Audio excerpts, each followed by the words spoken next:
नमस्कार साथियों, स्वागत है आपका हमारे और आपके YouTube channel learn with Nand Kishore सागर में। साथियों, माइक्रोसॉफ्ट ऑफिस सीरीज़ के वीडियोस में अभी तक हम बात कर चुके हैं होम टैब में दिए गए क्लिपबोर्ड ग्रुप, फॉन्ट ग्रुप और पैराग्राफ ग्रुप की। पिछले वीडियो में हमने बात की थी पैराग्राफ ग्रुप में दिए गए एक टूल बॉर्डर्स की, जिसमें क्लिक करने पर हम देख सकते हैं यहाँ पर जो भी ऑप्शंस दिए हुए हैं हम इन सभी की बात कर चुके हैं, सिवाय दो ऑप्शंस के जो कि हैं ड्रॉ टेबल और बॉर्डर्स एंड शेडिंग्स।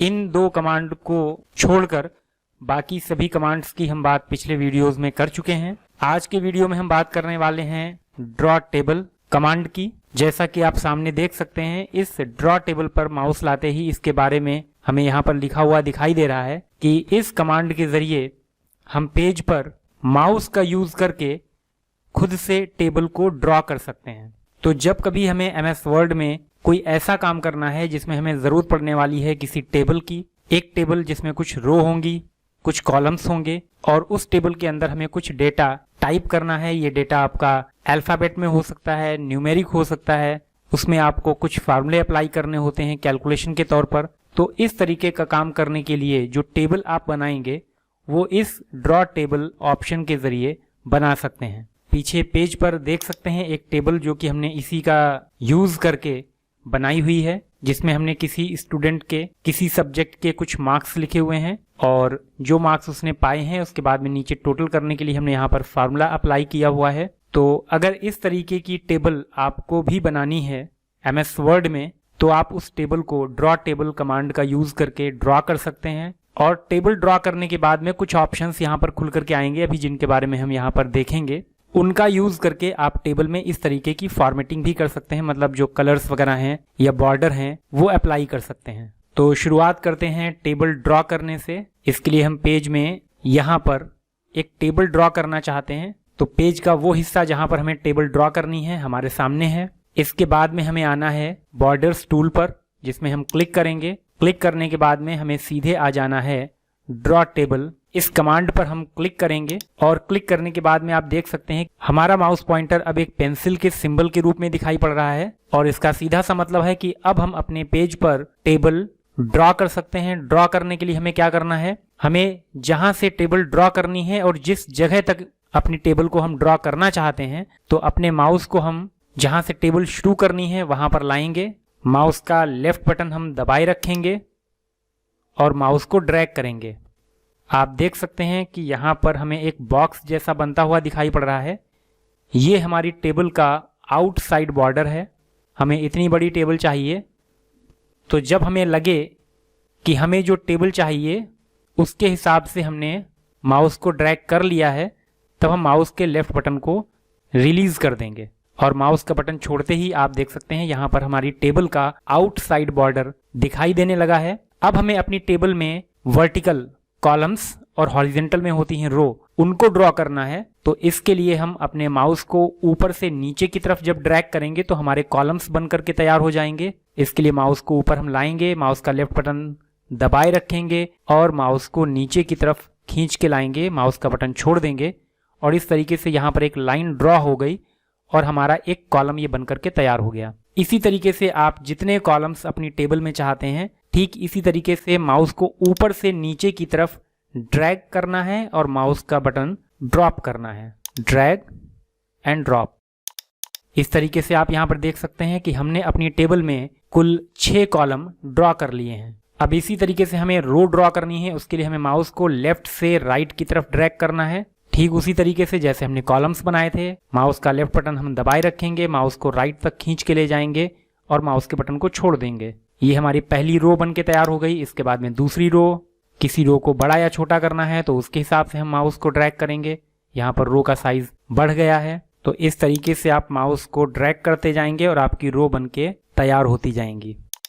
अब यहाँ पर हमने रो भी 6 बना करके तैयार कर ली हैं। टेबल में रो और कॉलम्स बना लेने के बाद में अगर आपको बाद में ऐसा लगता है कि हमने कोई कॉलम यहाँ पर एक्स्ट्रा बना दिया है या कोई रो एक्स्ट्रा बन गई है जो कि नहीं होनी चाहिए थी, तो हम इन वर्टिकल लाइंस को जो कि टेबल में हमें अंदर की तरफ दिखाई पड़ रही हैं, वर्टिकल लाइंस, हॉरिजेंटल लाइंस, इनको बाद में मिटाया भी जा सकता है। आप देख सकते हैं जैसे ही हमने इस टेबल को यहाँ पर ड्रॉ किया तो यहाँ पर ऊपर जो टैब्स दी हुई थी, इसमें 2 टैब जो पहले नहीं दिखाई पड़ रही थी, अब वो यहाँ पर हमें दिखाई पड़ने लगी हैं, जिसमें एक टैब हमारे सामने खुली हुई है लेआउट, और दूसरी टैब यहाँ पर आ गई है जिस पर हम क्लिक करेंगे, ये है टेबल डिज़ाइन। तो ये दोनों टैब्स हमें उस कंडीशन में ही दिखाई पड़ेंगी जब हम यहाँ पर टेबल पर कोई काम कर रहे होंगे।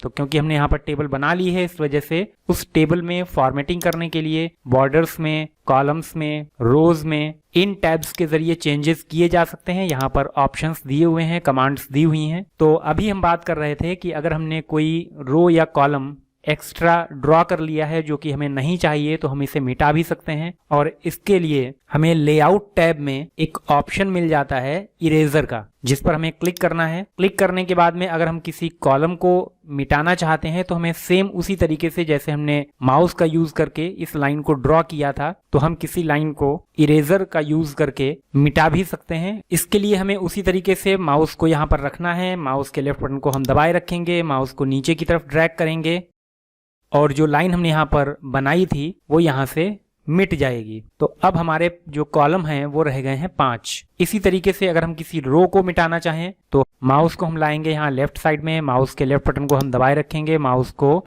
राइट की तरफ हम ड्रैग करते चले जाएंगे और माउस के लास्ट में आने पर जैसे ही माउस के बटन को छोड़ेंगे और यहाँ पर वो लाइन जो कि हमने ड्रॉ कर रखी थी वो यहाँ से इरेज हो जाएगी। टेबल को बना लेने के बाद में अब हमें काम करना है इस टेबल के अंदर लिखने का। तो जिस सेल के अंदर हमें कुछ लिखना है उसके अंदर हम क्लिक करेंगे, हमारा कर्सर यहाँ पर दिखाई पड़ेगा और हम जो भी टाइप करना चाहते हैं कीबोर्ड की हेल्प से हम यहाँ पर टाइप करेंगे। तो अभी फिलहाल हम यहाँ पर कुछ डेटा टाइप कर रहे हैं। हमने लिखा है सीरियल नंबर। लिखने के बाद में अब हमें अगली सेल में यानी कि इसके राइट साइड में हमें कुछ लिखना है, तो उसके लिए हम कीबोर्ड पर प्रेस करेंगे टैब की को। हमारा कर्सर नेक्स्ट सेल में चला जाएगा। इस एक खाने को हम बोलेंगे सेल। इस टेबल में जो एरिया आपको दिखाई पड़ रहा है ऊपर से नीचे की तरफ, ये हमारे कॉलम्स होते हैं। लेफ्ट से राइट तक जो भी दिया हुआ है ये हमारी रोज हैं और केवल इतना बॉक्स जिसके अंदर हम कुछ लिख रहे हैं, जिसके अंदर हमारा कर्सर दिया हुआ है, ये सेल कहलाता है। तो फर्स्ट सेल में हमने सीरियल लिखा हुआ है, सेकेंड सेल में हम यहाँ पर लिखे ले रहे हैं किसी एम्प्लॉय का नाम। फिर नेक्स्ट सेल के लिए हम टैब की को प्रेस करेंगे, कर्सर आगे बढ़ जाएगा। यहाँ हमने लिखा है DOB date of birth, tab. फिर हमने लिखा है DOJ date of joining, tab. यहाँ पर हमने लिखा है कितनी सैलरी इनको पे की जाती है, सैलरी। इसके बाद में फिर से हम टैब की को प्रेस करेंगे और कर्सर हमारा नीचे आ जाएगा। तो यहाँ पर हम 1, अगर डायरेक्ट हम नीचे आना चाहते हैं तो कीबोर्ड पर डाउन एरो की को प्रेस कर सकते हैं। डाउन एरो की को प्रेस करेंगे, कर्सर नीचे आ गया। यहाँ पर 2, इसके नीचे हमने लिखा है 3, 4। इस तरीके से अभी जो हमारी रो है इसमें इनके हिसाब से 4 एम्प्लॉयज का डेटा यहाँ पर फीड किया जा सकता है। अब अगर 4 के बाद में हमें किसी 5वें एम्प्लॉय का डेटा यहाँ पर फीड करना हो तो हम इसके लिए बाहर एक क्लिक करेंगे और एंटर प्रेस कर देंगे। तो यहाँ पर इस तरीके से एक रो और बढ़ जाएगी। तो ये काम टेबल बन जाने के बाद में भी इस तरीके से रो बढ़ाने के लिए किया जा सकता है। अभी फिलहाल यहाँ पर हम एक एम्प्लॉय और ऐड कर देते हैं, 5वां, उसके लिए 5 नंबर। फिर आ जाते हैं एम्प्लॉय नेम। यहाँ पर हमने किसी एम्प्लॉय का नाम लिखा, मिस्टर A, यहाँ पर मिस्टर B। डाउन एरो की का यूज करके हम लिख रहे हैं मिस्टर C, मिस्टर D और mister E। Date of birth 5/7/1996। Tab की को प्रेस किया। डेट ऑफ ज्वाइनिंग, कब इन्होंने ज्वाइन किया है, तो हम लिख देते हैं 1/4/2023 और टैब की का यूज किया हमने। अब यहाँ पर हम लिख देते हैं सैलरी इनको कितनी मिल रही है, तो मान लेते हैं 30,000। तो इस तरीके से यहाँ पर हम सभी की डिटेल फिल करेंगे। अब टेबल बना लेने के बाद में यहाँ पर एक चीज आ जाती है, इनके रो और कॉलम्स को सेट करना। अभी जब हमने टेबल बनाई तो किसी कॉलम का साइज जो कि हमें कम रखना था लेकिन ज्यादा है, या ज्यादा रखना था कम है। इसी तरीके से रो में भी चेंजेस हमें करने हैं। तो इनको टेबल बनाने के बाद में, मैटर लिख लेने से पहले या मैटर लिख लेने के बाद में, कभी भी इनको चेंज किया जा सकता है। जैसे कि हमें सीरियल नंबर का जो कॉलम है इसका साइज बहुत ज्यादा है और इसको हमें कम करना है, तो हम ये जो वर्टिकल लाइन दिखाई पड़ रही है इस लाइन पर अपने माउस को लाएंगे और माउस को यहाँ पर लाते ही आप देख सकते हैं कि 2 एरो आपको लेफ्ट और राइट साइड की तरफ इंडिकेट करते हुए दिखाई पड़ रहे हैं। इसका मतलब ये है कि अब अगर हम माउस के लेफ्ट बटन को दबाए रखें और माउस को लेफ्ट की तरफ ड्रैग करें तो कॉलम का साइज कम होगा, जबकि अगर हम इसे राइट की तरफ ड्रैग करें तो कॉलम का साइज बढ़ेगा। तो इस तरीके से आप किसी भी टेबल में कॉलम के साइज को चेंज कर सकते हैं। डेट ऑफ बर्थ वाले में हम थोड़ा सा चेंज किए ले रहे हैं। डेट ऑफ ज्वाइनिंग को हमने थोड़ा सा बढ़ा लिया है। इतना काम हो जाने के बाद में अब इसी तरीके से हमें रो, इनके साइज कम या ज़्यादा करने हैं। जैसे कि यहाँ पर एम्प्लॉय नंबर 2, इस रो का साइज बहुत ज़्यादा है, तो हम इसमें जो हॉरिजेंटल लाइन दिखाई पड़ रही है इस पर अपने माउस को लाएंगे और माउस को यहाँ पर लाने पर हमारा माउस पॉइंटर इस तरीके से दिखाई पड़ेगा, जिसमें दिखा रहा है कि अगर हम माउस को ऊपर की तरफ ड्रैग करें तो रो का साइज कम होगा, जबकि नीचे की तरफ ड्रैग करने पर रो का साइज बढ़ जाएगा। तो हम माउस के लेफ्ट बटन को दबाए रखेंगे, माउस को ऊपर की तरफ हमने ड्रैग किया और कुछ इस तरीके से हमने इनके साइज को सेट कर लिया अपने हिसाब से। तो अब हमारी टेबल का जो फॉर्मेट है वो कुछ इस तरीके से चेंज हो चुका है, जो कि सामने है। अभी इसमें और भी बहुत सारे चेंजेस किए जा सकते हैं और हमने बात की भी थी अभी कि इसके लिए हमें टेबल डिज़ाइन या फिर लेआउट टैब में दिए गए टूल्स को यूज़ करना है अपनी इस टेबल में जो भी हम फॉर्मेटिंग करना चाहते हैं उस फॉर्मेटिंग को चेंज करने के लिए। तो अभी हमने फिलहाल ये सीख लिया है कि टेबल को किस तरीके से ड्रॉ करना है, किस तरीके से किसी कॉलम या रो को जो कि हमने गलत ड्रॉ कर दिया है उसे इरेज करना है। इसके बाद अब हम इस टेबल से संबंधित जो टूल्स दिए गए हैं लेआउट और टेबल डिज़ाइन में, अब स्टेप बाय स्टेप इन सभी टूल्स के बारे में हम अपने वीडियोस में बात करेंगे। तो आज के वीडियो में फिलहाल हम बात करने वाले हैं लेआउट टैब में दिए हुए टेबल ग्रुप, ड्रॉ ग्रुप और रोज एंड कॉलम्स। इन ग्रुप्स के अंदर जो कमांड दी गई हैं आज की वीडियो में हम इनको कवर करेंगे। बाकी की जो कमांड्स रह जाएंगी उनको हम कवर करेंगे नेक्स्ट वीडियो में।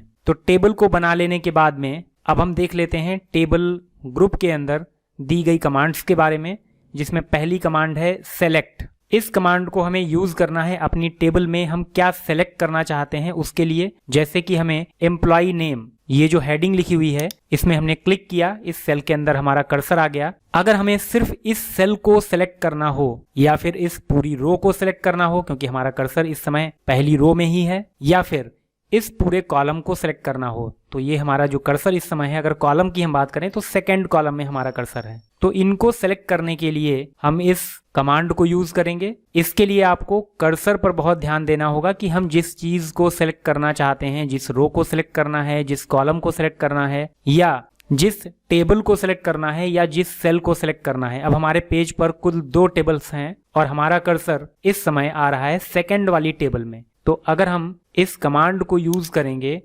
और क्लिक करेंगे सेलेक्ट टेबल पर, तो ये वाली पूरी टेबल हमारी सेलेक्ट हो जाएगी, क्योंकि हमारा कर्सर इसी टेबल के किसी सेल के अंदर मौजूद था। ठीक ऐसे ही अगर हमारा कर्सर तीसरे कॉलम में है और हमें ये कॉलम डेट ऑफ बर्थ वाला पूरा का पूरा सेलेक्ट करना है, तो हमारा कर्सर इस कॉलम में कहीं भी होना चाहिए, यहाँ, यहाँ या फिर यहाँ।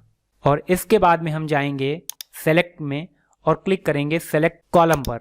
इस पर क्लिक करते ही हमारा ये पूरा कॉलम सेलेक्ट हो जाएगा। ठीक ऐसे ही अगर हमें किसी रो को सेलेक्ट करना है, जैसे कि एम्प्लॉय नंबर 2 और रो नंबर 3, इस पूरी रो को हमें सेलेक्ट करना है, तो इसको सेलेक्ट करने के लिए हम इस रो में कहीं भी अपना कर्सर छोड़ देंगे। क्लिक किया, कर्सर आ गया, और इसके बाद में हम सेलेक्ट में जाएंगे और क्लिक करेंगे सेलेक्ट रो, और ये पूरी रो सेलेक्ट हो जाएगी। ऐसे ही अगर हमें किसी सेल को सेलेक्ट करना है, सिर्फ इस सेल को हम सेलेक्ट करना चाहते हैं, तो यहाँ कर्सर रखेंगे और क्लिक करेंगे सेलेक्ट सेल, तो केवल ये वाली सेल सेलेक्ट हो जाएगी। अब यहाँ पर आपको पता है कि हमें अपने पेज के जिस हिस्से पे काम करना है, जिस सेल को हम सेलेक्ट करेंगे, जिस कॉलम को हम सेलेक्ट करेंगे, जिस रो को सेलेक्ट करेंगे या जिस टेबल को हम सेलेक्ट करेंगे, हमारे चेंजेस सिर्फ उतने हिस्से पर ही अप्लाई होंगे। हम ऊपर से जो भी ऑप्शन सेलेक्ट करेंगे उसका फर्क सिर्फ उस हिस्से पर पड़ेगा जो हिस्सा हमने सेलेक्ट कर रखा होगा। तो इसीलिए यहाँ पर सबसे इम्पॉर्टेंट चीज़ है कि हम अपने पेज के किस हिस्से में चेंजेस करना चाहते हैं। 2 टेबल्स बनी हुई हैं, उनमें से किस टेबल को हम सेलेक्ट करके उसमें चेंजेस करना चाहते हैं, या जो भी टेबल हमारे सामने है उस टेबल की किस रो या किस कॉलम में हमें चेंजेस करने हैं। तो इसलिए चेंजेस करने से पहले हमें उस हिस्से को सेलेक्ट करना पड़ेगा, और वो सिलेक्शन हम यहाँ से कर सकते हैं। जैसे कि हम इस पहली रो की हेडिंग्स को बोल्ड करना चाहते हैं, तो हम इस पूरी रो को सिलेक्ट करेंगे। सेलेक्ट करने का एक शॉर्टकट तरीका भी हमारे पास है। हम जिस रो को सिलेक्ट करना चाहते हैं उसके लेफ्ट साइड में टेबल से बाहर यहाँ पर हम सिर्फ एक सिंगल क्लिक करेंगे और ये पूरी रो सेलेक्ट हो जाएगी। तो ये एक शॉर्टकट तरीका है, ये भी आप यूज कर सकते हैं। अब यहाँ पर कुछ ऑप्शंस हमारे सामने हैं, ये आपको होम टैब में भी मिल जाएंगे। और यहाँ से हम इन हेडिंग्स को बोल्ड करना चाहते थे तो हम यहाँ पर क्लिक कर देंगे बोल्ड पर, और आप देख सकते हैं कि ये सभी हेडिंग्स, क्योंकि पहली रो सेलेक्ट थी तो केवल उन हेडिंग्स पर ही फर्क पड़ा और ये बोल्ड हो गई। ठीक इसी तरीके से अब हम इन सारी रोज में लिखे हुए डेटा को इटैलिक करना चाहते हैं, तो हम इन सभी को एक साथ कैसे सेलेक्ट करेंगे? इसके लिए माउस को जहां से शुरुआत करनी है उस रो के लेफ्ट साइड में लाएंगे, लेकिन हमारा माउस बाहर होना चाहिए, अंदर ना हो, बाहर रखेंगे। लेफ्ट बटन को दबाएंगे और बटन दबा हुआ है उसे हम होल्ड रखेंगे और माउस को नीचे तक ड्रैग करेंगे। तो इस तरीके से माउस के बटन को हमने छोड़ दिया और हम सामने देख सकते हैं कि अब एक रो के बजाय जहां तक हमने माउस को ड्रैग किया है वो सभी रो सेलेक्ट हो गई हैं। और हम इनको करना चाहते हैं इटैलिक, तो हमने यहाँ पर क्लिक कर दिया और देख सकते हैं कि यहाँ पर जो भी डेटा हमने टाइप कर रखा था वो सारा का सारा हमें इटैलिक में दिखाई पड़ रहा है। ऐसे ही अगर हम किसी कॉलम को सेलेक्ट करना चाहें, जैसे कि सैलरी वाला कॉलम, इसका हमें बैकग्राउंड कलर चेंज करना है, तो कॉलम को सेलेक्ट करने का शॉर्टकट तरीका है कि उस कॉलम के ठीक ऊपर आप देख सकते हैं, कॉलम के ऊपर माउस को लाने पर हमें एक एरो दिखाई पड़ रहा है, नीचे की तरफ एक डाउन एरो दिखाई पड़ रहा है। अब अगर इस समय हम सिंगल क्लिक करेंगे तो पूरा कॉलम सेलेक्ट हो जाएगा और हमें इस कॉलम के बैकग्राउंड के कलर को चेंज करना है तो हम यहाँ पर ऑप्शन यूज करेंगे शेडिंग, जो हमें यहाँ पर भी मिल जाएगा और इसके अलावा ये ऑप्शन हमें मिल जाएगा ऊपर पैराग्राफ ग्रुप में। तो दोनों में से किसी का भी यूज किया जा सकता है। ड्रॉप डाउन एरो पर क्लिक किया और हमने यहाँ से कोई कलर सेलेक्ट कर लिया, क्लिक करेंगे और आप देख सकते हैं कि यहाँ पर इस कॉलम के बैकग्राउंड पर हमें ये कलर दिखाई पड़ने लगा। ऐसे ही हम फर्स्ट रो में जो हेडिंग्स लिखी हुई हैं ये लेफ्ट साइड में दिखाई पड़ रही हैं, जबकि हम चाहते हैं कि वो यहाँ पर सेंटर में दिखाई पड़े। तो हम फिर से इस रो को सेलेक्ट करेंगे, सेलेक्ट करने के बाद में क्लिक कर देंगे सेंटर पर और ये हेडिंग्स हमें इस तरीके से सेंटर में दिखाई पड़ने लगेंगी। ये अमाउंट जितने भी यहाँ पर लिखे हुए हैं ये हमें राइट साइड में दिखाई पड़े। तो इस बार हम सिर्फ सेल्स को सेलेक्ट करेंगे। सेल्स को सेलेक्ट करने का तरीका है कि माउस को जब हम सेल के अंदर ला करके क्लिक करते हैं तो केवल एक सेल सेलेक्ट हो जाती है। हमें सभी को सेलेक्ट करना है तो माउस के लेफ्ट बटन को हम दबाए रखेंगे, माउस को नीचे की तरफ ड्रैग करेंगे और माउस के बटन को छोड़ देंगे तो केवल इतनी सेल सेलेक्ट हो गई और इसमें हमने अप्लाई कर दिया राइट अलाइनमेंट और इस तरीके से जितने भी अमाउंट थे वो राइट साइड में दिखाई पड़ने लगे। ऐसे ही हम इन सेल्स में सेलेक्ट करने के बाद में सेंटर लगाना चाहते हैं तो इसमें अलाइनमेंट हमने यूज कर लिया सेंटर और ये date of birth, date of joining column के सेंटर में दिखाई पड़ने लगी। तो इस तरीके से स्टेप बाय स्टेप आप एक एक करके फॉर्मेटिंग्स को अपनी टेबल के जिन हिस्सों में अप्लाई करना चाहते हैं उन हिस्सों को सेलेक्ट करना होगा पहले और फिर वहां पर उसे अप्लाई किया जा सकता है। आगे देख लेते हैं। अभी आप यहाँ पर देख सकते हैं कि टेबल से संबंधित जो टैब्स हमें ऊपर दिखाई पड़ रही थी वो यहाँ पर नजर नहीं आ रही हैं। वो इसलिए क्योंकि हमारा कर्सर पेज पर है ना कि टेबल में, तो वो टैब्स हमें दिखाई पड़े। इसके लिए ये भी जरूरी है कि हमारा कर्सर टेबल में ही होना चाहिए। हम इस टेबल के किसी भी हिस्से में क्लिक कर देंगे और हमको ये टैब्स यहाँ पर ऊपर दिखनी शुरू हो जाएंगी। तो आ जाते हैं हम लेआउट में। अब लेआउट में दूसरा जो टूल है वो है व्यू ग्रिड लाइंस का। इस टूल की बात हम पिछले वीडियो में कर चुके हैं। अगर हम अपनी टेबल में कहीं पर बॉर्डर अप्लाई करते हैं और उस बॉर्डर को अप्लाई करने के बाद में अगर उस बॉर्डर को कभी हम हटाते हैं तो बॉर्डर हट जाने पर भी वहां पर हमें एक डॉटेड लाइन दिखाई पड़ती रहे जिसे हम ग्रिड लाइन बोलते हैं, तो उसके लिए हमें इस ऑप्शन को यूज करना होता है। ये ऑप्शन अभी एक्टिवेट है, लगा हुआ है, तो इसकी वजह से हमें यहाँ पर अपनी टेबल में ग्रिड लाइंस मतलब कुछ डॉटेड लाइंस होती हैं जो बॉर्डर के न होने पर भी दिखाई पड़ती हैं, वो दिखाई पड़ती रहेंगी। और अगर टेबल के बॉर्डर को हटाने पर आप चाहते हैं कि वो हिस्सा हमें बिल्कुल क्लियर नजर आना चाहिए, वहां पर कोई भी हमें डॉटेड लाइन नजर नहीं आनी चाहिए, तो आप इस पर दोबारा क्लिक कर देंगे और अब ये ऑप्शन हट चुका है। और आपकी टेबल में अगर आप बॉर्डर हटाते हैं तो अब वहां पर किसी भी प्रकार की कोई भी लाइन आपको नजर नहीं आएगी। तो व्यू ग्रिड लाइंस को समझने के लिए आप हमारे पिछले वीडियो को देख सकते हैं। इसके बाद में नेक्स्ट है प्रॉपर्टीज। प्रॉपर्टीज में आएंगे तो इस पर क्लिक करने पर हमें यहाँ पर एक डायलॉग बॉक्स के अंदर कुछ टैब्स, टेबल, रो, कॉलम, सेल, ऑल टेक्स्ट, इस तरीके की टैब्स नजर आएंगी जिनके अंदर कई ऑप्शंस मौजूद हैं और ये ऑप्शंस आपको पीछे लेआउट टैब में भी दिखाई पड़ रहे हैं। कहीं ना कहीं ये ऑप्शन आपको यहाँ पर मिलेंगे। तो अभी हम आगे इनकी बात करने ही वाले हैं, तो फिलहाल हम इसको क्लोज कर देंगे और इन ऑप्शन को इन्हीं कमांड्स के जरिए समझेंगे। तो ये टेबल ग्रुप यहाँ पर इस तरीके से कंप्लीट हो जाता है। टेबल ग्रुप के बाद में अगला ग्रुप है ड्रॉ, और ड्रॉ में हम इन दोनों का यूज करके देख चुके हैं। ड्रॉ टेबल पर क्लिक करने के बाद में आप जहां पर भी माउस को ऊपर से नीचे की तरफ ड्रैग करेंगे तो वर्टिकल लाइन बन के आएगी। अगर आप लेफ्ट से राइट की तरफ ड्रैग करेंगे तो हॉरिजेंटल लाइन बन करके आएगी, और इस तरीके से रो या कॉलम ड्रॉ किए जा सकते हैं, और इरेजर पर क्लिक करके इन्हें मिटाया जा सकता है। तो लेआउट में ये ग्रुप भी कंप्लीट हो जाता है। इसके बाद में अगला ग्रुप रोज एंड कॉलम्स। अब यहाँ पर पहला ग्रुप है डिलीट का। डिलीट में आप क्लिक करेंगे तो 4 ऑप्शंस मिल जाएंगे कि हमें पर्टिकुलर किसी सेल को डिलीट करना है, या कॉलम को डिलीट करना है, रो को डिलीट करना है, या पूरी की पूरी टेबल डिलीट करनी है। तो यहाँ पर ये ऑप्शंस तभी ठीक से काम करेंगे जब हम जिस हिस्से को डिलीट करना चाहते हैं उस हिस्से को हमने सेलेक्ट कर रखा हो। देख लेते हैं इसे कैसे यूज करना है। अब इस टेबल में हम आ जाते हैं और यहाँ पर अभी हम डिलीट करना चाहते हैं डेट ऑफ बर्थ के कॉलम को। तो क्योंकि हम इस पूरे कॉलम को डिलीट करना चाहते हैं तो हमारे पास 2 ऑप्शन है। या तो हम इस कॉलम को सेलेक्ट करें, इसके लिए माउस को ऊपर लाएंगे, क्लिक करेंगे, कॉलम सेलेक्ट हो गया। इसके बाद में हम डिलीट में जाएंगे, डिलीट कॉलम पर क्लिक करेंगे तो डेट ऑफ बर्थ का कॉलम यहाँ पर से डिलीट हो जाएगा, और जो राइट वाला कॉलम था वो यहाँ पर शिफ्ट हो जाएगा। ये एक तरीका था। कंट्रोल Z कर लेते हैं इसको वापस लाने के लिए। दूसरा तरीका है कि हम इस कॉलम में कहीं भी अपने कर्सर को छोड़ दें, ऊपर, बीच में या नीचे, कहीं भी हम कर्सर छोड़ सकते हैं। और इसके बाद में डिलीट में जाएंगे, डिलीट कॉलम पर क्लिक करेंगे तो जिस कॉलम में हमारा कर्सर था केवल वही कॉलम डिलीट होगा। तो ये दूसरा तरीका भी हम यूज कर सकते हैं। ऐसे ही अगर हमें किसी रो को डिलीट करना है, जैसे कि एम्प्लॉय नंबर 4, इसको हमें डिलीट करना है, ये यहाँ पर नहीं चाहिए, तो हम इस पूरी रो में कहीं भी अपने कर्सर को छोड़ दें या फिर इस रो को सेलेक्ट कर लें। अगर कई रो एक साथ डिलीट करनी है तो कई रो को आप सेलेक्ट कर लीजिए। हमें दोनों रो हटानी है तो दोनों को हमने सेलेक्ट कर लिया। सेलेक्ट करने के बाद में डिलीट में गए, डिलीट रोज इस पर क्लिक कर दिया और ये दोनों रो यहाँ से गायब हो गई, डिलीट हो गई। अभी हम इनको वापस ले आएंगे कंट्रोल Z का यूज करके। तो कॉलम डिलीट करना, रो डिलीट करना। इसके बाद में अगर हमें 2 टेबल्स हैं और इसमें से ये पूरी टेबल हमें नहीं चाहिए, डिलीट करनी है, तो इस टेबल में कहीं भी आपका कर्सर रखा हो, पूरी टेबल है, कहीं भी कर्सर हो, हमारा कर्सर यहाँ पर है, हम लेआउट में जाएंगे, डिलीट में जाएंगे, क्लिक कर देंगे डिलीट टेबल पर, तो ये पूरी टेबल डिलीट हो जाएगी। Control Z। दूसरा तरीका है, इस टेबल को सेलेक्ट करें हम। सेलेक्ट करने के लिए यहाँ पर दिए गए हैंडल पर हम क्लिक करेंगे, ये पूरी टेबल सेलेक्ट हो जाएगी। और सेलेक्ट हो जाने के बाद में हम लेआउट में आएंगे और सेम उसी तरीके से डिलीट में क्लिक कर देंगे, डिलीट टेबल पर, और ये पूरी टेबल डिलीट हो जाएगी। कंट्रोल Z का यूज करके हम वापस ले आएंगे। अब एक ऑप्शन जो इसमें बच रहा है, डिलीट सेल।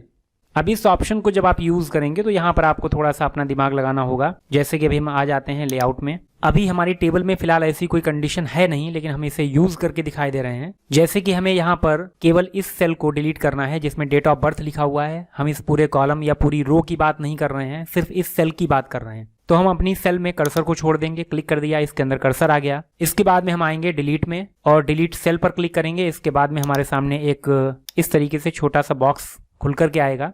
ये ऑप्शन तो हो गया पूरी रो डिलीट करने के लिए, जो कि हम ऊपर देख ही चुके हैं। सेम वही ऑप्शन है। अगर हम यहाँ पर ऑप्शन ले लेंगे डिलीट एंटायर रो, ओके पर क्लिक करेंगे तो ये पूरी रो डिलीट हो जाएगी। और अगर हम कॉलम ऑप्शन ले लेंगे तो पूरा कॉलम डिलीट हो जाएगा। जबकि हमें डिलीट करनी है केवल सेल। तो सेल के लिए हमारे पास 2 ऑप्शन है। अगर हम फर्स्ट ऑप्शन को चूज करते हैं जो कि है शिफ्ट सेल्स लेफ्ट, तो इस ऑप्शन को लेने पर जैसे ही हम ओके करेंगे, इस पर पीछे आप ध्यान दीजिएगा, ओके पर क्लिक करते ही ये सेल यहाँ से डिलीट हो गई जिसमें लिखा था डेट ऑफ बर्थ। और जब ये सेल डिलीट होगी तो ये जगह खाली नहीं रहेगी, क्योंकि हमने ऑप्शन चूज किया था शिफ्ट सेल्स लेफ्ट। तो जो राइट वाली सेल्स थी वो यहाँ पर लेफ्ट साइड में शिफ्ट हो गई, क्योंकि ये जगह खाली हो गई थी। वो सेल्स लेफ्ट में आकर के शिफ्ट हो जाएंगी। कंट्रोल Z कर लेते हैं। और अगर हम सेकेंड ऑप्शन यूज करते हैं तो यहाँ पर है सेकेंड नंबर पर शिफ्ट सेल्स अप।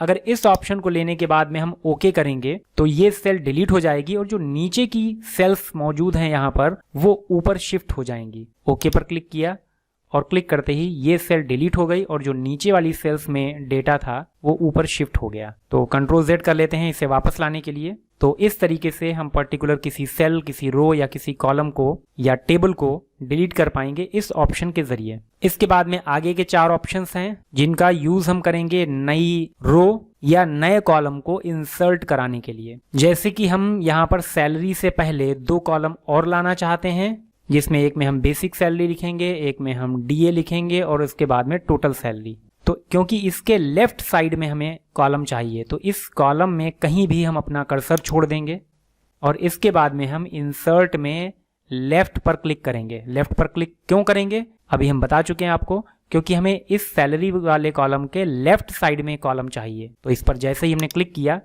इसके लेफ्ट में एक नया कॉलम आ गया। अभी हमें एक कॉलम और चाहिए, तो हम कर्सर को यहाँ रखें या यहाँ रखें और फिर से क्लिक कर दें इंसर्ट लेफ्ट पर, तो फिर से लेफ्ट में एक कॉलम आ गया। अब एक में हमने बेसिक लिख लिया, एक में डीए लिख लिया और यहाँ पर दोनों को मिला करके सैलरी लिख ली। तो इस तरीके का काम यहाँ पर किया जा सकता है। अगर हमें इस कॉलम के राइट साइड में कॉलम चाहिए तो कर्सर को यहाँ रखेंगे और क्लिक करेंगे इंसर्ट राइट पर, तो इसके राइट साइड में नया कॉलम ऐड हो जाएगा। जिस तरीके से हमने यहाँ पर कॉलम्स को ऐड किया है, ऐसे ही रो को भी ऐड किया जा सकता है। जैसे कि यहाँ पर हमें एम्प्लॉय नंबर 3, इसके बाद में एक एम्प्लॉय को ऐड करना है, तो एम्प्लॉय नंबर 3 के बाद में, तो इस पूरी रो में कहीं भी कर्सर रखना है। कर्सर रखने के बाद में, क्योंकि इसके नीचे हमें एक रो ऐड करनी है, तो हम यहाँ पर क्लिक करेंगे इंसर्ट बिलो, यहाँ पर नीचे एक रो बढ़ जाएगी। अब जैसे कि हमें यहाँ पर एम्प्लॉय ए है, इसके ऊपर एक एम्प्लॉय को ऐड करना है, तो इसके ऊपर हमें एक रो चाहिए। तो इसके लिए हम कर्सर को यहाँ रखें और क्लिक करें इंसर्ट अबव पर, या फिर कर्सर को यहाँ रखें और क्लिक करें इंसर्ट बिलो पर। दोनों में सेम काम होगा, बस आपके कर्सर पे डिपेंड करेगा कि आप किस ऑप्शन को यूज करें। तो हमने कर्सर को यहाँ रखा और क्लिक कर दिया इंसर्ट अबव, और इस पर क्लिक करते ही इसके ठीक ऊपर एक नई रो यहाँ पर इंसर्ट हो गई। तो आप अपनी टेबल को बनाने के बाद में इस तरीके से नए कॉलम को या नई रो को ऐड कर सकते हैं। तो फिलहाल आज की वीडियो में इतना ही। अभी आगे बहुत सारे टूल्स हैं जो कि लेआउट टैब के अंदर दिए हुए हैं। इसके बाद में एक टैब और बच रही है टेबल डिजाइन की। तो इन सभी कमांड्स को जो कि इन टैब्स के अंदर दी गई हैं, इन पर भी हम बात करेंगे और उसके लिए आपको इंतजार करना होगा नेक्स्ट वीडियो का। तो फिलहाल आज की वीडियो में इतना ही। आगे के ऑप्शंस, आगे की कमांड्स के बारे में हम जानेंगे अपनी नेक्स्ट वीडियोज में। तो मिलते हैं नेक्स्ट वीडियो में नेक्स्ट कमांड्स के साथ में। तब तक के लिए आप सभी साथियों को नमस्कार।